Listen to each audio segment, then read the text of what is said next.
Welcome. My name is Rachel, aka Leave a Scar. If I lisp a little bit, I'm wearing retainers in my mouth. I was once told that if you explain why you're behaving a certain way, it's a sign of insecurity. I'm calling this segment Leave a Spook. I would like to continue this segment throughout the Halloween season and beyond it. With that said, you can always email me or you could just DM me right here. And remember, before we continue, to hit that like button and subscribe if you would like to hear more spooky stories. Sorry for any background noise, I live in the hood. This first submission is from Salvarez_art. One day in the early evening, I was traveling home from college. I got off the bus and began walking over to my house. Someone got off the bus shortly after me and was walking behind me. I didn't have a good feeling about their energy because I felt like they were walking super close behind me. I quickly turned around to look at them, and it wasn't one person, it was three. But the scary thing about it is that they did not look like people at all. They were extremely tall figures. I'd estimate 8 to 9 feet, and they were dressed in black clothing from head to toe. The way they were walking beside each other was in a horizontal line, in sync with each other's footsteps. Shite! I began running towards my home and looked back. They weren't there anymore. I saw one of those figures again a few years later. I was sleeping on the floor with my sister at my father's house and had my head slightly under the covers. Through the covers, I could see someone walk in front of me, then around me. I lowered my covers a bit and saw someone dressed in black from head to toe staring at my father and stepmother sleeping on their bed. I'm so afraid. I feel like something's behind me. They were so close behind me. Their back was facing me where my head was laying down. I quickly hid back under the covers and whispered to my sister so I could see if she saw what I was seeing. She looked over and saw the same thing. We both panicked, but I looked back to see what the figure's intentions were. They turned the corner and walked into the bathroom and never came back. Oh my gosh, it feels scary. Jesus. Thank you, Sam, for sharing that story. Be sure to follow her. She is a very talented filmmaker and painter. Thank you for submitting. Please remember to click that subscribe wherever it shows up on your device. And let's go to story number 2. This submission was sent from Good Luck Chucky. So since I was a child, I have been pretty sensitive to the abnormal, meaning I was able to hear, see, and feel spirits. As I got older, I was able to sense emotion and have an understanding of what people may have been thinking without having any information on them. As of late, I haven't been spiritually in tuned as I used to be, but I still see vivid images play in my head as if someone were playing in a movie in front of me. I'll later explain this, but if you're curious about that, yes, I am. Oh, I got a notification. It scared me. But I was always so intrigued for some reason on the abnormal. It shouldn't come as a surprise when I say that I used to go ghost hunting.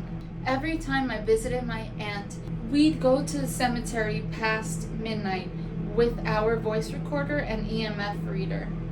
It was important to go in with a clear mind, above the influence, and say a prayer of protection to rid of any bad spirit that would successfully cling to us. A lot of what we picked up on our voice recorder was a sad spirit.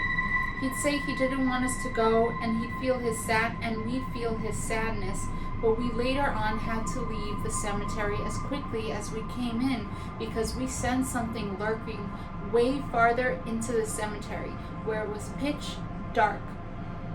Because I was so in tune with myself at the time, I didn't fear any of it at all, but I was wrong not to.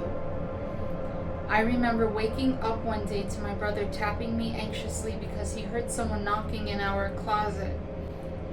Because my sleep was disturbed, I was furious. I remember cursing him out. "Why the F are you waking me up?" You probably heard the neighbors. Let me go back to effing sleep. We don't curse on this channel. He had his arms wrapped around his legs and his knees to his chest as he rocked himself back and forth. I should have questioned his behavior immediately after that, but I didn't care to and placed my head back on the pillow. Before I could close my eyes, I heard 2 knocks come from the closet. Clear as effing day. I quickly lifted my head from the pillow and I knew right away that something didn't seem right. I said, "Hello? Who's in there?" No response. I slowly walked towards the closet and pierced my ear on the closet door and decided to knock the same amount of times I heard. I would not have done that. I heard the 2 knocks again, and I knew for sure it was coming from in there because I felt the vibration of the knocks in my ear. I opened up the closet door and looked all around and found nothing. I was so fascinated by that. I thought, wow, that was so cool. I have never experienced anything like that before, and decided to tell my friend all about it. My friend was a firm believer of spirits as well, but as soon as I told him of my experience, he was scared for me. He said, "Melissa, I don't think that was a spirit. You shouldn't have knocked back. Whatever was knocking was asking to be invited in, and you let whatever it was in. Blood of Jesus, God forbid." Oh my gosh. I didn't think anything of what he said because I didn't feel intimidated, but it didn't stop him from worrying. It was not too long till I started to notice a lot of weird things happening around the apartment. Things were always being misplaced somehow when I clearly knew where I placed it. I thought it was my mind, so I dismissed it yet again. On a different day, I was studying for math in the living room while listening to System of a Down on the radio. I was using CDs at the time, so the number of the track would show on the radio. As I was rocking to the song, I heard footsteps coming from my mother's room when she wasn't there. I paused the song and waited for the noise. Nothing. So I played the music again. This time I heard footsteps running towards me very loudly, and I paused the music. Jesus! My heart was pounding fast and I was trembling because I couldn't see anything trying to lunge at me, but I knew there was something there, which made it that much more scary. For some reason, I decided to look at the radio and I noticed the song I was listening to was on track number 6. I looked at the time and it was 6:06 p.m. I kept looking back at the time and the track number and I started freaking out even more. I called my friend and he gives me the "I told you that you invited me something in." He said he was going to pray for me and that if I come in contact with whatever it is again to show no fear because it feeds off of it. So I tried listening to his advice. It worked for a short time until it didn't. I'm reading fast because I'm nervous. My brother and I were alone in the apartment. He was sleeping in my mother's bedroom and I was using the computer in hours. I suddenly hear him calling me, so I yell, "What?" He didn't say anything, so I kept using the computer. After some minutes went by, I decided to go check on what my brother wanted because I wasn't sure if he heard me calling back to him. I walked towards my mom's room and he was knocked out cold, so I shake him to wake him up and asked him if he needed something. His face looked confused, so I asked him if he was calling me, and he said no. I asked if he was sure. He doesn't remember calling me. He told me he was sure. It was when I noticed that his eyes were red, which meant he's been sleeping for a while. My brother and I were watching Celebrity Ghost Stories. It used to be a favorite of mine. I remember that day when we were watching it. The show went straight to commercials and I fell asleep without noticing, even though I didn't feel tired at all. But the show would come on and I'd wake up without a problem. There was a second commercial break and I knocked out again. It felt as though my energy was being sucked out of me. I was confused as to why I was so exhausted, but then the show came back and I was wide awake. Commercials came for a third time and I knocked out without any recollection again.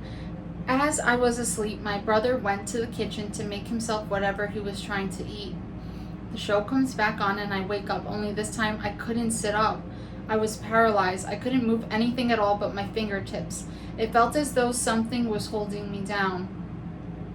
I tried calling out for my brother and no words were effing coming out. It was as if I was muted. I kept fighting to sit up. I was putting all my strength into it. I kept yelling and yelling for my brother when I finally managed to get up and actually got words out. My voice was hoarse when he finally heard me calling him. He yelled back, "What?" Startled and confused, I asked him, "Did you not hear me calling you out all this time?" He said, "No." I told him, "I've been calling you this whole time."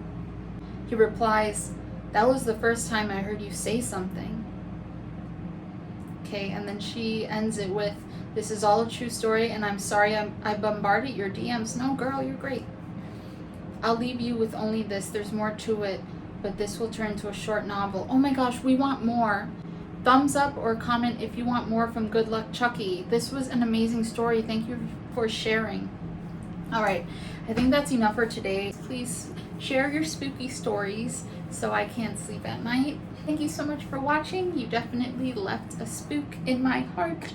And now I'm going to eat pizza and pretend none of this ever happened. All right.